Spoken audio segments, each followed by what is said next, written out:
Okay, welcome everybody to the Animation Today podcast for February 5th. I am your host, Mark Pudleiner. And again, thanks so much for joining us today and, going along with us as we go through these articles. And again, just want to really appreciate that you are here. So thank you so much. And so we'll get into this article. It has to do with Walt Disney's feature Peter Pan, released in 1953. And, we'll get into the history of the story, the author who wrote the original story, and then the very early plays that were in the early 1900s, and how Walt was affected by that, and how he wanted to make a feature earlier than what he did, and then when he does make the feature and the animators that worked on it, how some animators were happy with their casting and some weren't as happy with the roles they had to take. So a little bit of history there, and then we'll show some original artwork, some beautiful stuff, and how stories, could have got a little dark, which they didn't go into. But like a lot of these animators, like when you look at the credits, it's like, wow, these guys are they're sort of in their prime and they're just pushing things, and it's so beautifully done. So we'll start and we'll get into it. So let's go ahead, and I'll start with the original movie poster here. This is the movie poster here, Walt Disney. Peter Pan. It was released in 1953. Now, of course, with different countries, they have different versions of it. This is another poster. This is when the movie first came out. So this is a Belgian poster, and this is a Swedish poster, 1953. And here's one here in Argentina. So, and again, here's one, a Japanese poster. So, like all the different posters showing Peter Pan, all the different characters. I love poster art and how they lay things out. It's always really interesting. This one is a very odd one, but it's very cool. This is when Peter Pan was re-released back in 1960 in Poland. And look at the styling of this one. This is like so unique. Didn't think that would be approved, but there you go. And then again, when re-released in 1969, this is another. You can see that they're changing the style of how Peter's face is with the eyes, and this is a re-released 1976 poster. But when you go to this one, which is a 1976 release in the UK, look at Peter's eyes, how they're drawing them there. They're almost more like Tinkerbell, right? And then this is a 1982 re-release, going back with the curved eyes, and this is I think on the video box when they re-released it in 1989, they re-released. So those are the posters there. Now, when I was talking about the crew, look at the crew here of the animators, the directing animators on this film: Milt Kahl, Frank Thomas, Wolfgang, basically all the nine old men. Amazing talent, and then all the character animators there too as well. So this film was, they're going all out with their talent level, and everyone's on board and amazing. And the quality of the animation is just beautiful. So this is Frank Thomas, and he actually was cast with the character Hook, Captain Hook, which is would be amazing character to get cast. This is Frank talking about the casting. So I was wondering who was going to get the juicy assignment of doing Captain Hook, and I heard that Walt wanted me to do it. I thought, gee, putting me on that kind of a villain, a comic thing. So, he learned that he was cast Captain Hook, and now, Milt Kahl is one of the other nine old men, amazing artists as well. I mean, they all are, but he wasn't so happy. And so this is Milt talking about the casting that he got. Peter Pan, I would have loved to have done Captain Hook, but I got stuck with Peter himself and Wendy and John and Michael, and all these people. I mean, oh my God, like Milt, you can just see his intensity. And of course, I wasn't from that generation, but I did work with people that knew Milt and worked with him. And the stories of respect and also his intensity. Like when I see the look in his eyes here. Peter Pan, I would have loved to have done Captain Hook, but I got stuck with Peter himself and Wendy. And Wendy. It's like, okay. He had to do those, those characters. Anyways, we'll get into it a little bit more of Milt talking about all of this as we go forward. So, he's just a super passionate artist that's so picky with quality, intense, right? But, you need that. Anyways, let's go forward. So this is J M Barrie, the author of Peter Pan. And, he wrote a book called The Little White Bird. And this is when Peter Pan was first introduced to the public. Unfortunately, it was based on some inspiration from a family tragedy. When he was younger, his 14-year-old brother was out ice skating on the ice and tripped and lost his balance, I guess, and smacked his head on the ice, and he passed away. And of course, it was a family tragedy. And as this is written here, Barrie's mother, Margaret, the one thing she took some comfort in is, the memory of her son at just 14 passing away, but he would always sort of remain that of a young boy, like a 14-year-old. And so Barrie drew inspiration from that and wrote the book, The Little White Bird here. This book was really well received. And there's an article back in Boston newspaper back in 1902 when it was first out, talking about, the book itself, Barrie at his best. There is an exquisite tenderness throughout the chapters that makes one linger over them. The sweetest, most delicate, fanciful, whimsical bit of writing one can possibly conceive. So amazing reviews for this book. And, back then in 1902, people would be, giving each other a book was a fairly common gift back then. And here we are with the pricing back, just so, to make sense of it.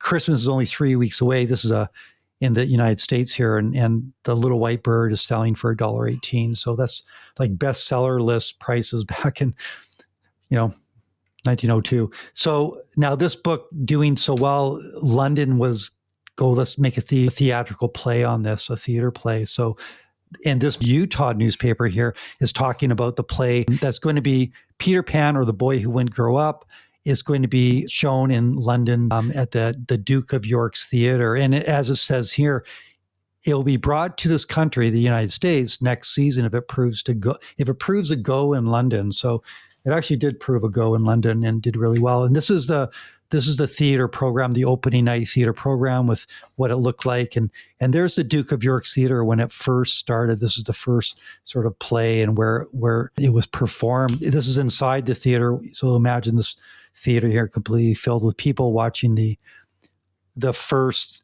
play of Peter Pan play out there. This is some photos of the Duke of York's Theatre play in 1905. This is Wendy and Peter, and there they are with Captain Hook. So there's just some old photos, some stills of the theatrical play way back. This is 1907. So this play went on for a few years. Now, the one thing that James Barrie did, which is really nice, actually, that any of the monies that was created and brought in, and as far as revenue from his story of Peter Pan, would benefit to the Great Ormond Street Hospital in London. So that hospital would benefit for all the years, even to this day. I think in other countries it sort of has stopped, but anything in England will benefit this hospital. There's a hospital there, and this is a little statue of Peter Pan that's outside the hospital in honoring of J M Barrie there. So this is the first theater poster that was created for the play in London when it first came out in 1904 by the artist Charles A. Buchel. And there's Wendy flying over the city with Peter. And Buchel actually ends up doing a bunch of different artwork for Peter Pan and the theatrical play throughout the years, and along with some other sort of merchandise as well. But when this play first came out, there's also another poster with a little side story that it was done by a 7-year-old son of one of the production people. And here it is here. This is the poster that they used. And they did use it. And it actually became a bit of an issue because Ben Nicholson, who was the artist, the young boy that did this poster, J M Barrie actually never paid him for this. And I guess it became a bit of an issue as the years went on. But anyways, going forward, so this is Buchel's version of, Peter flying in the bedroom with the kids. And this is for the illustrated newspaper. There was a newspaper back then called The Sphere. This is back in 1905.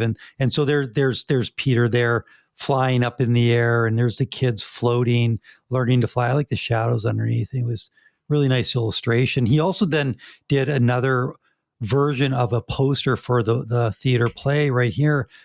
The style's changing slightly, a little line decker like, but again, really pretty poster that he did for the 1910 version of the theater play. He also then did some merchandise. This is a card game that came out back in 1912 where the artist, Buchel, he ended up doing all the different characters of Peter Pan. And there's Mr. Darling and Peter Pan, Hook, Wendy. And then, there's also the crocodile. And there's the instructions how to play the game, et cetera. So this was a card game that people could buy.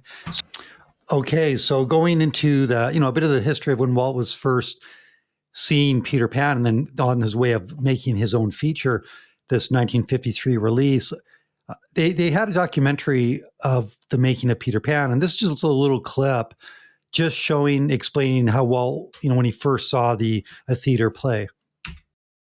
In 1913, a touring company of Peter Pan was seen by this youngster. The boy was Walt Disney.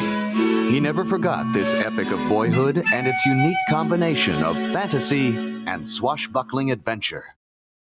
And then after that, a few years later, he saw the 1924 silent film, which definitely affected him as well. And this is a little note on that. In 1924, Walt also saw a silent film version of Peter Pan, starring Betty Bronson as Peter. And, the cool thing with that film at the time in 1924 was the effects. And it was pretty, high-end effects at that time. This is the poster for it. And let's just go ahead and watch this. This explains a bit of the effects. There's Tinkerbell. Now, Tinkerbell had basically, it was a light flying around this film set, and then you would cut a closer shot to her, and they would make the sets to appear like Tinkerbell is really small. And then there's a ship that flies, very cool. Obviously, there must have been out of the frame. There must be a string pulling it up. This is cool the way they did this. Remember, this is 1924, right?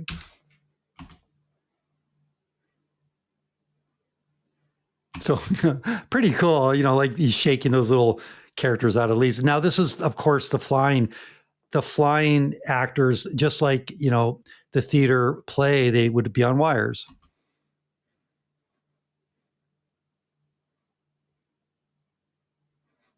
There you go. They've got the power. And then for the effects, they had someone in a costume for Nana and then the crocodile as well. So, as far as the effects of, again, in 1924, it was pretty advanced. And, just to show Ron and John, these are Ron Clements and John Musker. They were my directors on Hercules, and these guys directed as a team, I think the most Disney films together as a team, director team. They actually came out here in the 2007 DVD release. They have a special feature about Peter Pan and talking about, the ideas that never made it to Peter Pan. And it got a little dark as far as the ideas in the early stages, late 30s, early 40s. The way the story went, they definitely was pushing sort of the darkness of the moments of Peter Pan. This is a story list of people on the list during their story meetings back in 1939. There's Walt and Joe Grant and et cetera, et cetera. So these are some of the ideas that the story sketches. Now, this is very early 1940s. And, just look how dark some of these ideas are. I mean, stay out or else, and there's the knife, and there looks like the island with the skull, and, and don't enter, do not dare. And again, with this stuff, that's pretty cool is they definitely were making it intense with the contrast, the darks, the dark shadows. And then, this is concept art for Hook with skull for those eyes. And this is pretty, intense. They've got the character there hung up with a chain with the water lines, and after it reaches above his neck, it says "ha ha," as obviously the character drowns. This is the use of shadows. There's a fight happening, and there's lots of skulls and all kinds of dangers. And now this is a cool artist, David Hall. This is early, just to show you some early Peter Pan artwork, just for inspiration. There's an early Tinkerbell design, and now this one here of the artist David Hall. This is really pretty, as you can see them on the boat. There's the on the Jolly Roger, and the waves, and the wind is blowing. And now this actually went for auction, and it sold back in 2020 for $36,000. But it's really pretty piece, right? It's got Nana the dog in there again. And here's some early. This is early. The artist Jack Miller. This is when it was in production, full steam ahead, doing concept art before it was shelved. So they did shelve it. They did stop.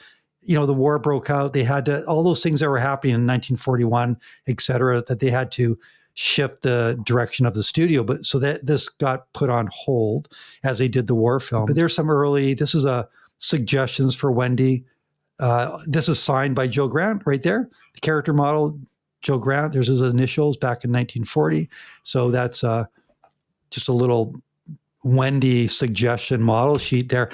Now this was up for auction. These few drawings here, just early concept art drawings of Wendy, and they're really pretty. Just the drawings of them. That's so nice looking. The design and just the delicate touch around the eyes and the nose, etc. So this is an old storyboard. It's actually pretty cool. This is back in 1940, again, before they shelved it. So you can they were planning on having a song sequence I'll just go through the one section quick, but you're going into the boat, the song is there. There's the pirates there. I'll get closer on it here. There's the pirates singing yo ho ho, let the blinking liquor flow, et cetera, et cetera. And they're all having a party. They're singing, they're firing their weapons, they're singing their songs about basically killing people. We're going to make them walk the plank, et cetera. And they're all singing and doing their thing, and they're drinking their alcohol, and then of course the captain shows up, and he says, "Quiet, you dogs, or I'll cast an anchor in the lot of ye." And then he ends up closing, drunken swine, and then he ends up closing the door and takes a drink himself. So that's just a storyboard sequence that wasn't used, but that they had in development back in 1940. So now this is an early Tinkerbell drawing, Fred Moore, up for auction, over $3,000 sold. And just a little sketch of Freddie Moore with a Tinkerbell. He was on the film, working in story, et cetera. And then there's some more Tinkerbells, just the idea, Tinkerbell early stuff, and some more. And then of course, as you go forward with the design into when it started to get into, more of the development of the film that you see of today, her shapes start to take form, and there it is there. This is the Marc Davis design, and there she is, the model Tinkerbell designed by Marc Davis, and we do have Mark talking about the character and designing her.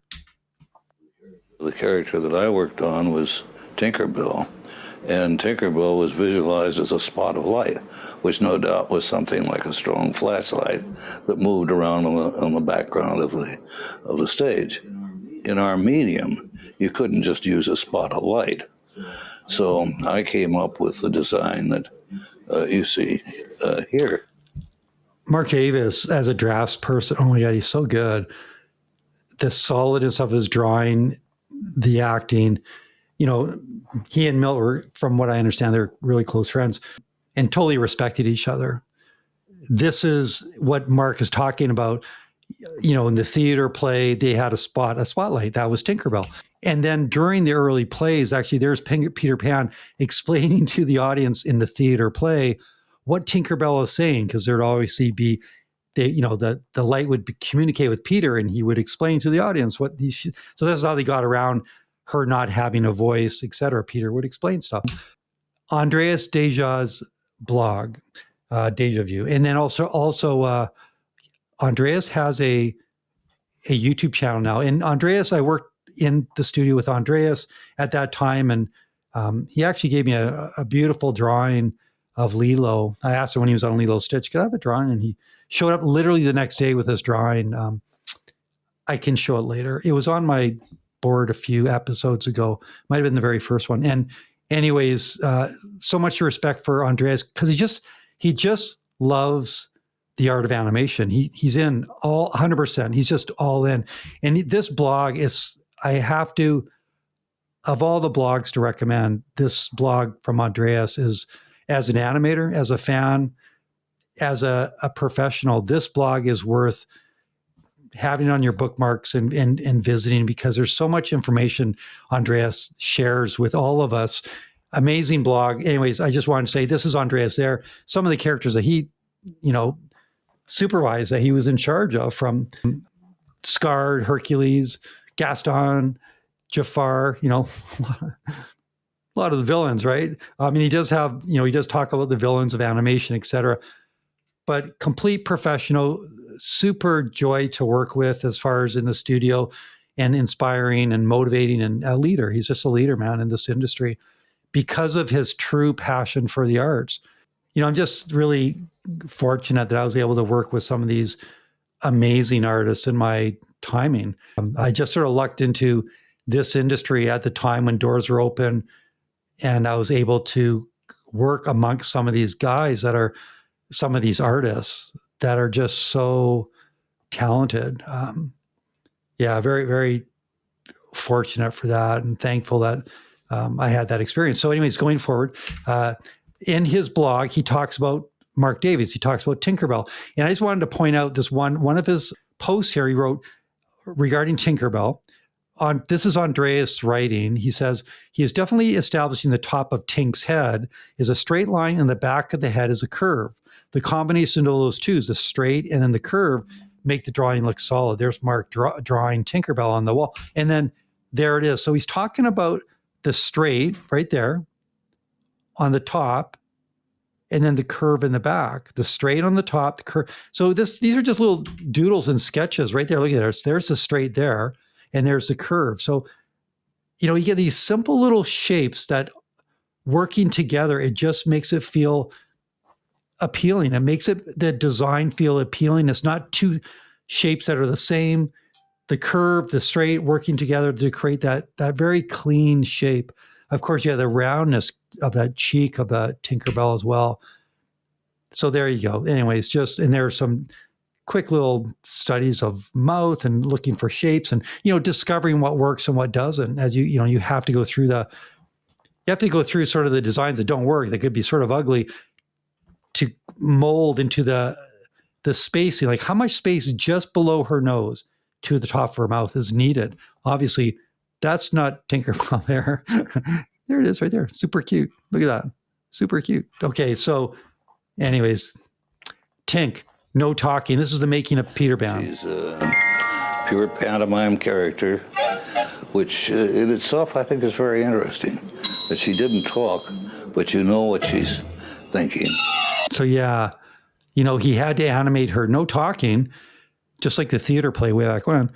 But what a character to animate, all pantomime. And it was such a great job. I mean, that character is so loved. She's jealous. That's a jealous character of Wendy. And he did such a good job getting that across. There's live action reference for Tinkerbell, Margaret Kerry, right? And there she is. Disney builds those sets. It helps the reference for the animators so they can see how the body moves. There it is. There's a drawing that's sort of in that, using that reference. This is the actress, Margaret Kerry, talking about the audition. Like, they called people in, do you want to audition to be Tinkerbell for this live action model? And this is her. This is the making of Peter Pan, 1998, home video productions. And this is her talking about that audition. I was Tinkerbell. I got this call to come over to Disney to do this audition. And they said, we want her to step on a mirror, a hand mirror that's on a dresser, look down, preen herself, and then suddenly see her hips and be very uncomfortable with the size of them. And I stepped on and I looked down and I saw my hips and I measured them. I stamped my foot and marched away. And they said, would it be convenient for you to come next Tuesday? There you go. I think that audition worked out for her. I would walk in and Mark and Jerry Geronimi would be sitting next to the camera. And they would show me storyboarding that they did, what they had in mind, and they would talk very quietly to me of what they wanted, and they would mark the area that they wanted me to work in. Now, behind me was this big blue cyc, and nothing else usually on the stage. Once in a while, there was a prop. That's where your pantomiming comes in, because you have to figure out in your head where everything is and then hit those marks again. So they would tell me what they wanted her to do. So yeah, the use of live action reference, it's reference. It's not like they're rotoscoping, but they're just studying how the body's moving.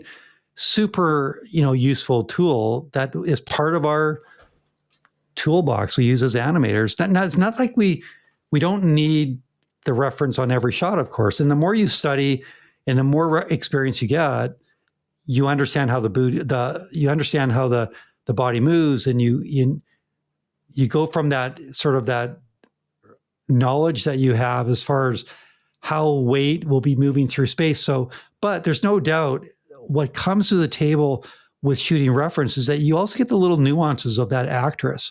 In this case, Margaret Kerry, where her little subtleties, and we can think of acting ourselves, beautiful, but you see someone else do their version of it, and it can spark ideas. And sometimes it's a combination of you shooting your own, looking at the live action reference, and then just coming up with your own ideas as well, based on your own acting in your head. So now, this is the making of Peter Pan, a documentary again, and this is just about shooting reference for animators.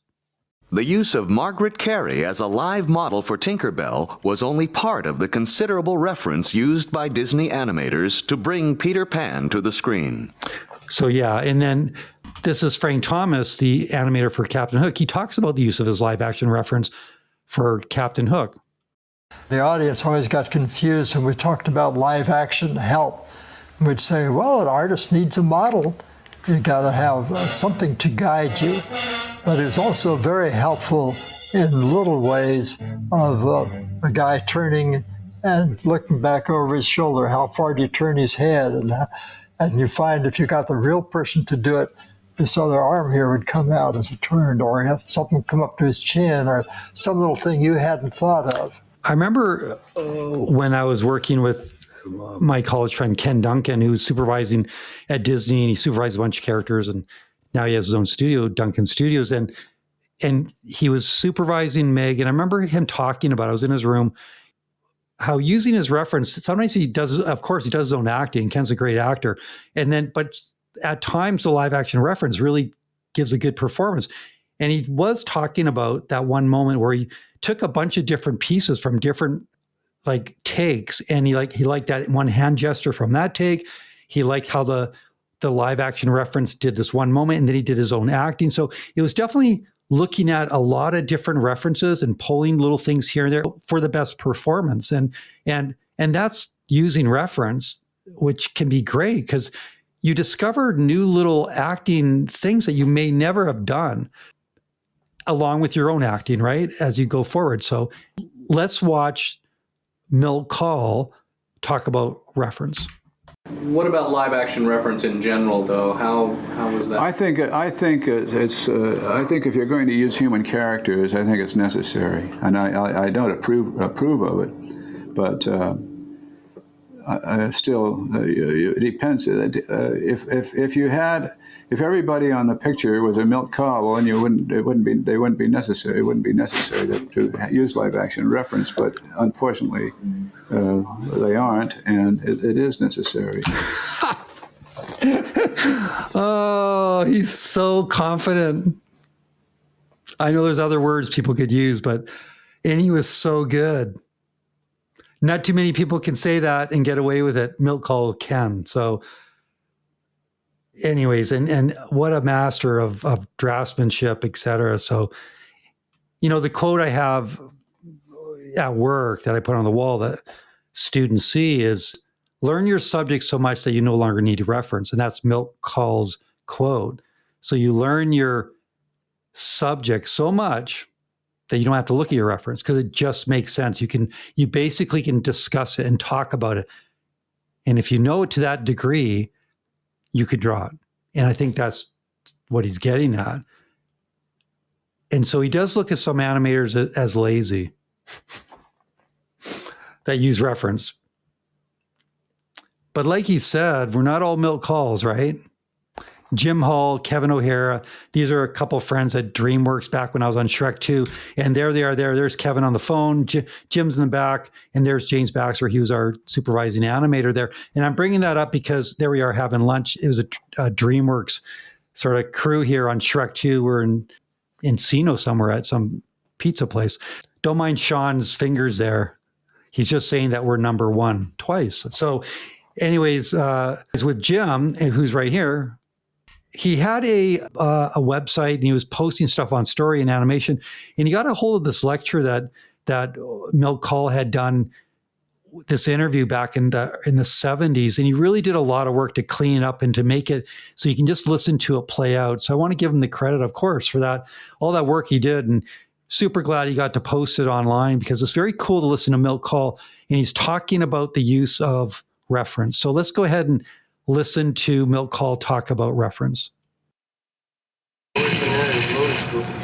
Oh, that's terrible. That's even worse. You see, live action.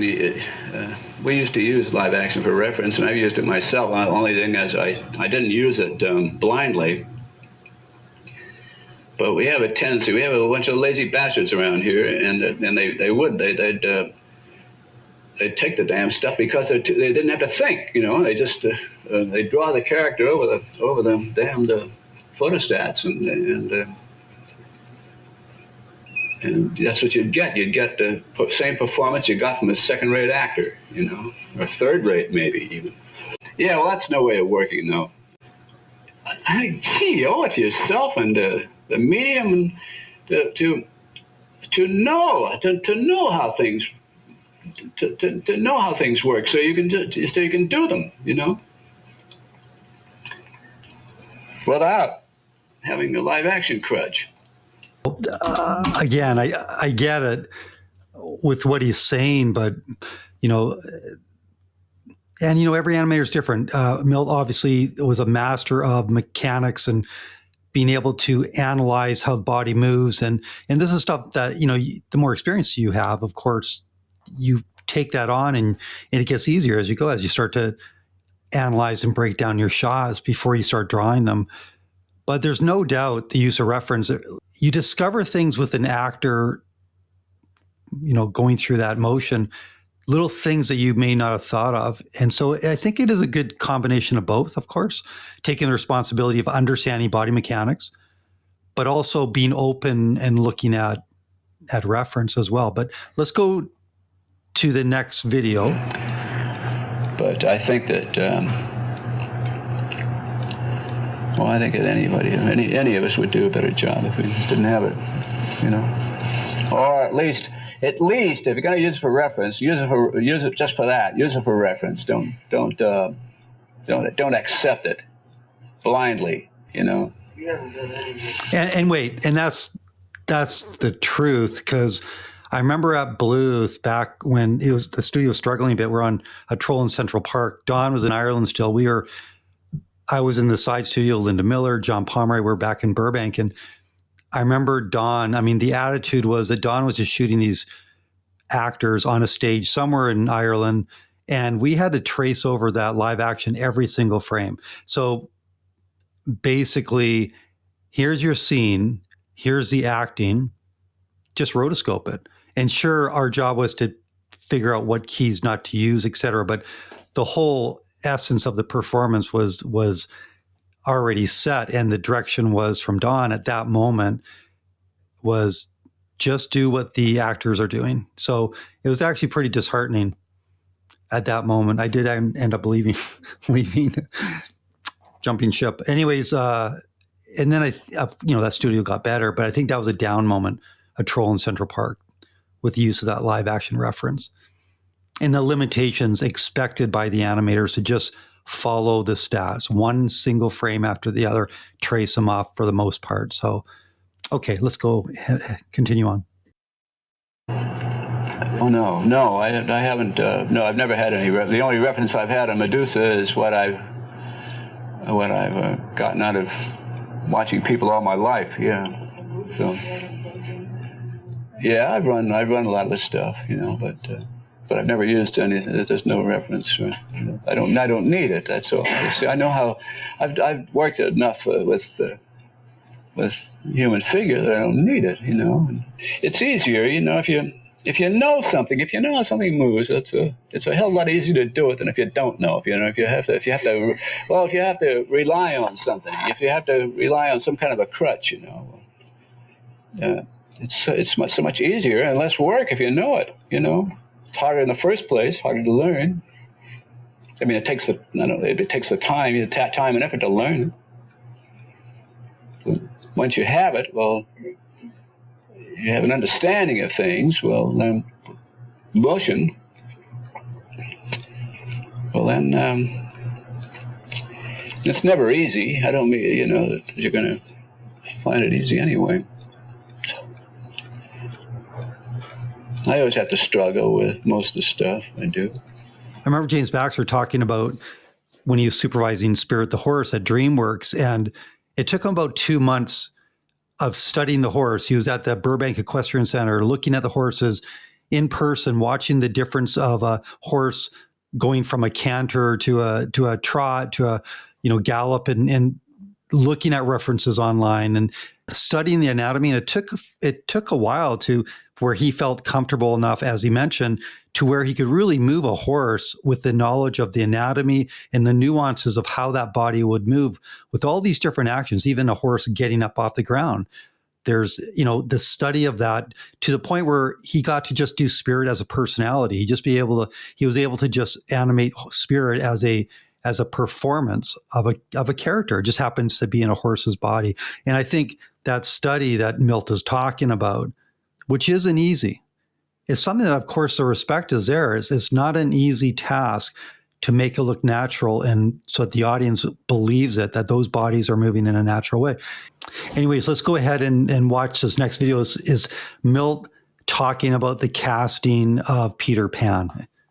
Peter Pan, I would have loved to have done Captain Hook, but I got stuck with Peter himself and Wendy and John and Michael, and all these people. And I think it's if you wanted to flatter yourself, you could say, well, those characters are a little hard to do, and they're straighter and they take a better draftsman, that sort of thing. But that isn't so. I think it's because I was outmaneuvered, and people kind of, they kind of work around, and all of a sudden you find out that Captain Hook's already assigned, see, and guess what you're going to do, Milt? You're going to do Peter and Wendy. So that's what happens. Oh, you could just tell he just had to go along with it. But Milt is so funny, like he speaks his mind. Anyways, let's go ahead and what is with Milt, right? And he demands from himself excellence, as he says, these high standards. Let's listen to him be asked about high standards. I've had people say that I made them so nervous they couldn't work and all that stuff, kind of picking at them all the time. Well, you just had high standards that not a lot of people could meet. Sure, that's right. Well, it's not only You that. might as well, geez, if you don't have something to aspire to, well, what have you got? You have to have high standards. I think that's part of any profession. You have to. God, if you don't aim high, well, you're not going to get anywhere. Yeah, I don't know anyone. I mean, we all try our best. I don't know anyone that I've worked with that doesn't have those high standards. It's just part of the gig. You just happen to be working alongside or down the hall from some people that are just so talented, and they, you're just watching how they're working, and they're just inspiring. When you're giving it your all, I think that's what's needed in the arts. When you're talking about the more complicated projects, of course, it's not just a machine, it's a performance, and it's the difference between a job and a career, as that's quoting Will Finn, director Will Finn, story artist, writer Will Finn. So, okay, let's go ahead and listen to Leonard Maltin, who is a film critic, and he talks about the casting of Peter Pan with Milt Kahl. Walt assigned the character of Peter Pan to animator Milt Kahl. I remember hearing Milt Kahl lecture about animation one time, and he said that one of the real challenges for him was animating weightlessness, animating a character who is sort of floating in midair, not flying, but just sort of floating. It's details like that we in the audience are not supposed to think about. Of course, we shouldn't. We're involved in the story. Yeah, it's true. We have these bodies, and the weight, the movement of the weight is so much part of our mechanics. But when he's floating, that adds a little different sensibility to that. Milt Kahl, as much as Milt Kahl says he was outmaneuvered, and maybe you're a better draftsman, he doesn't really believe that. These are some of his drawings. Now, this is from Andrea's Deja's blog. Some of these drawings here, and of Milt Kahl's sketches of Peter Pan, and the way he's drawing, it's just like the structure is just so solid. And there's some studies, of course, of Wendy, and look at the drawings here of Wendy, and the appeal of look at the face and the structure of the art, again, the knowledge of anatomy. And that's Milt Kahl. Look at those. You just want to be able to move them, like knowing the structure underneath that dress, how the weight is being supported, and then just the appeal, the tilt of the head. Look at this one here. Like it's up here, and you can feel the pressure of the back as the arms are sort of together, and there's a little bit of pressure on the spine there, and then the neck is slightly angled, the head is tilted. I mean, it's so beautiful. And here's some drawings of Milt in the scene as Peter leads Wendy. And I just love this one. Look at this. Look at the angle. Look at the draftsmanship. And that's Milt Kahl, right? It's just so appealing, his structure. And so, yeah, he demanded excellence. And that's from himself. So, of course, he expected it from everybody else. Anyways, going forward, this is a Newsweek article back in 1953 regarding when Peter Pan was first released. And here's a bit of the highlighted text regarding Peter Pan. As it says, the result is Barrie and Disney at their best, and approximately released in New York during the week of St. Valentine's Day.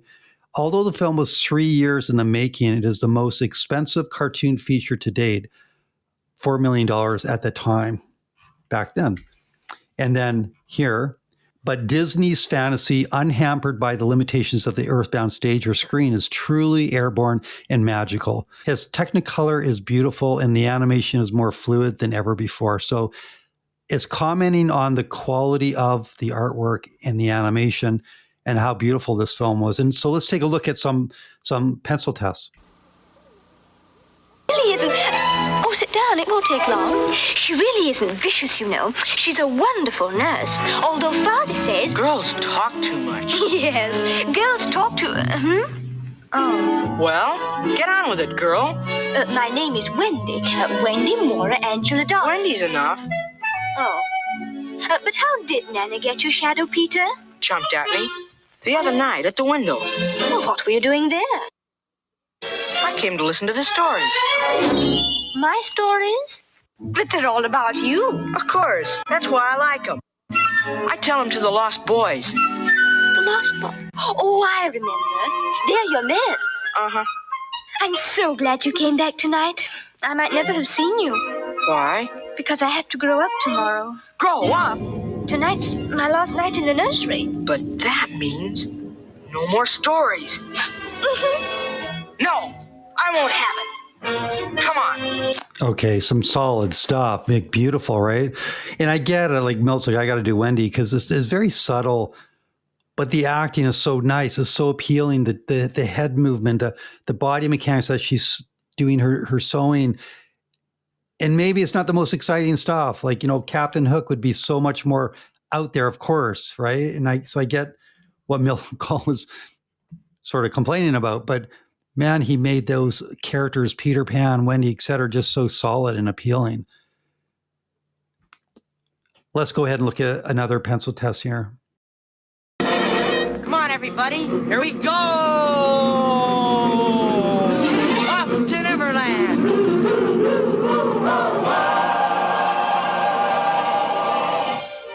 Think of a wonderful thought, any merry little thought.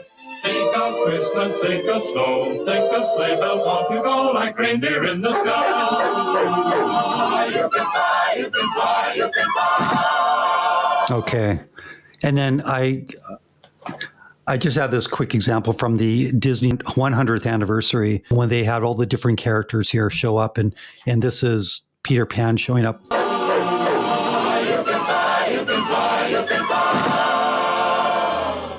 And here we go with their 100th anniversary. Just the parts with Peter Pan. Tinkerbell. Is that it? They all gone? Oh, boy! Come on, Minnie. Oh, Peter! Get the folks upstairs! Aye, Captain. Come on, everybody. Here we go!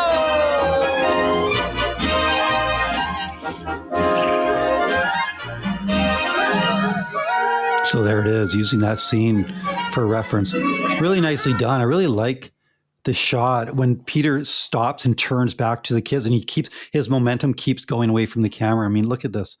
Watch as he's flying here. Aye, Watch. Captain. The momentum flying, then goes to stop and he just keeps going. It's pretty nice, right? Like he turns and it's just the momentum keeps going away from the camera while we're, of course, following his motion. So beautifully done. So anyways, let's go ahead and shifting gears. This is Mary Blair. This is Mary Blair, of course, a concept artist and, huge history with Walt Disney Animation.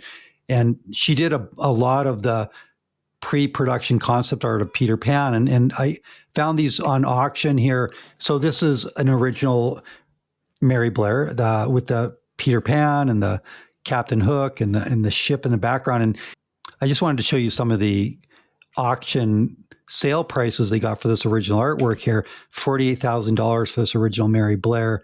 This one here, which is a really nice pan, like, wider shot with the mermaids. And this is Mary Blair's, with the mermaids being shown. And this one went for $45,000. Now, they also had in the auction, they had some drawings of the mermaid this is Freddie Moore. This is a Freddie Moore original of one of his mermaids back then. This one is another Mary Blair, $48,000 going for with mermaids. And this is another one where we're looking, it's beautiful, where we're looking up and you see the path of action of the kids again within Mary's style. And this one is $72,000. So pretty, beautiful work.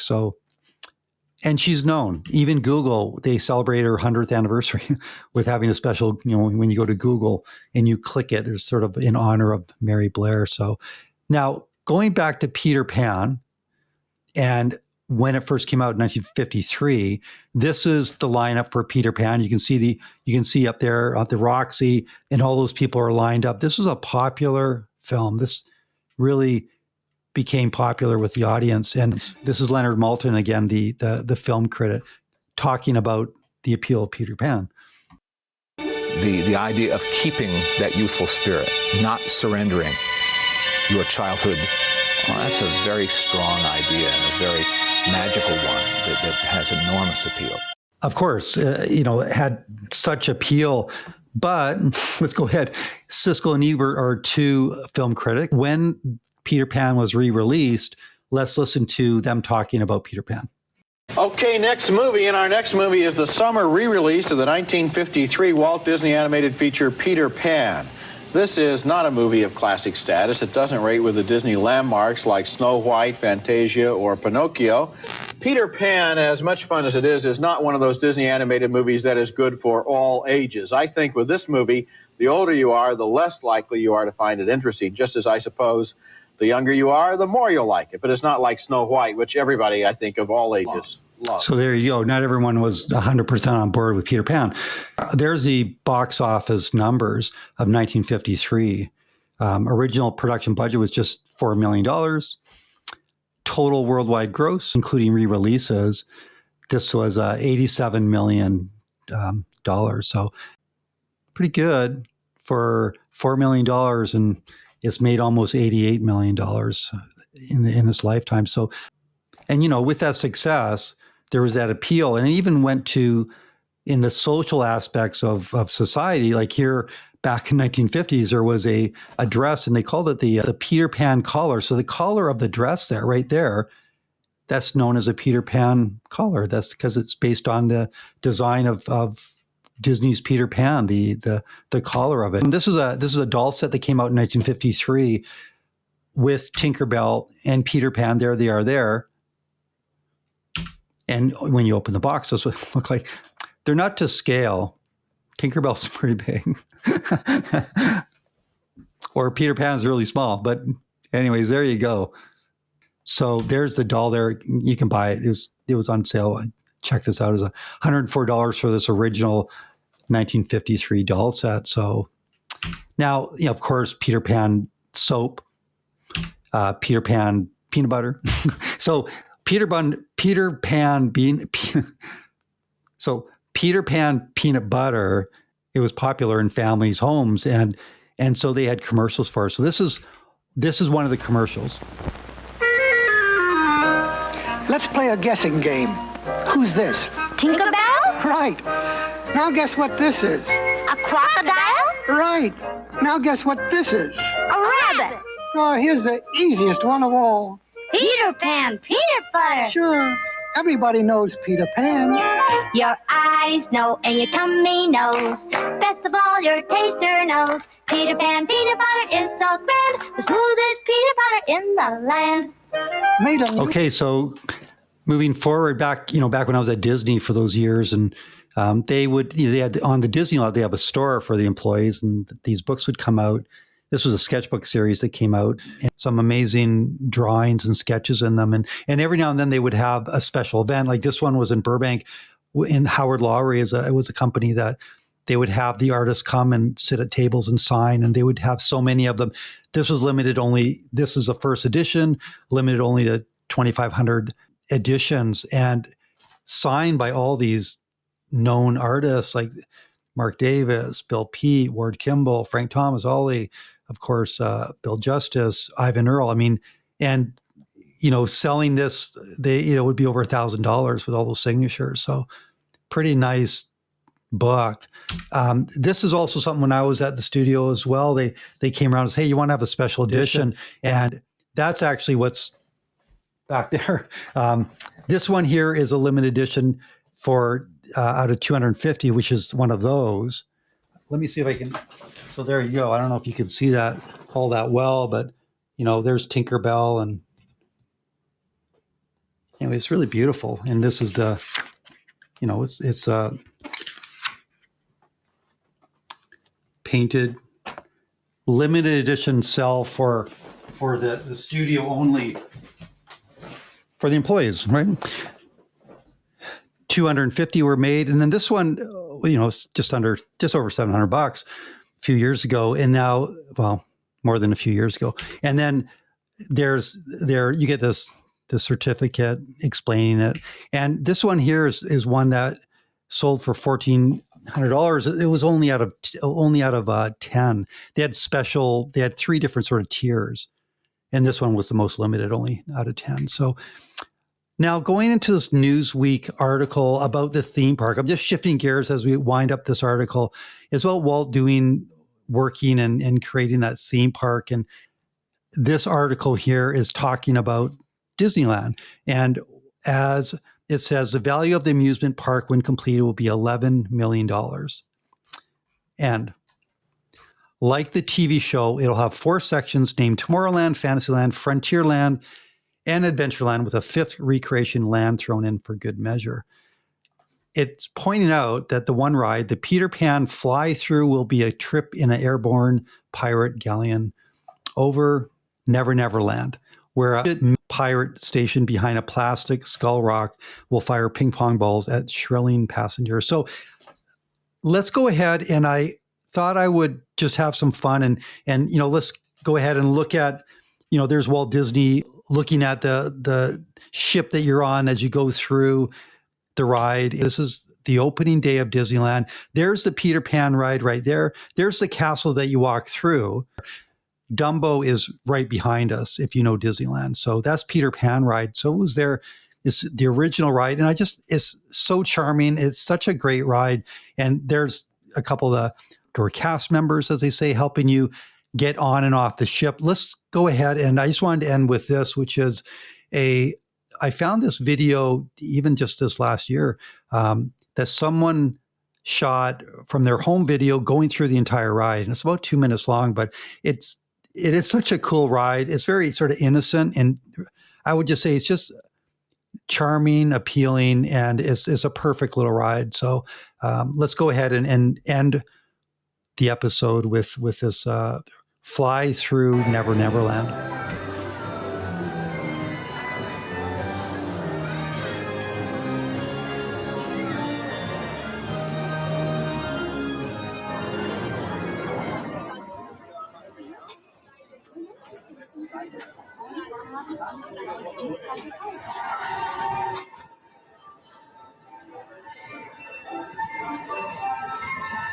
Come on, everybody, here we go!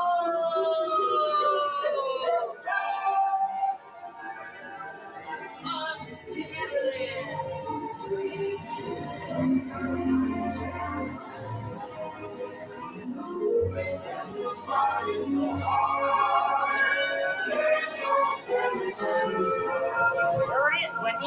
Second start on the right, straight on forward. I remember coming out of that bedroom window for the first time on this ride and flying over the city. It was such a cool feeling. Like, it was just, I can imagine as a little kid, it must be so great.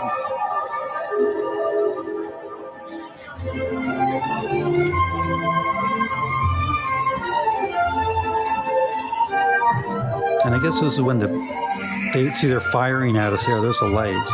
I guess maybe when it first opened, they had ping pong balls being thrown. I don't know if anyone knows or has ridden the ride way back when or knows the history. Were they actually firing objects at people? They don't do that anymore. I mean, they have lights making out like there's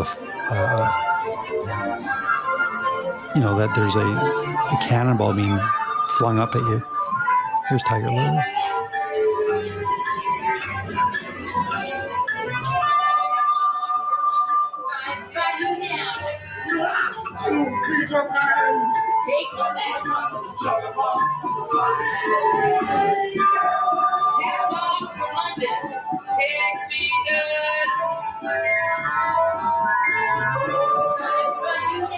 Disney just knows how to do these theme parks so well. Anyways.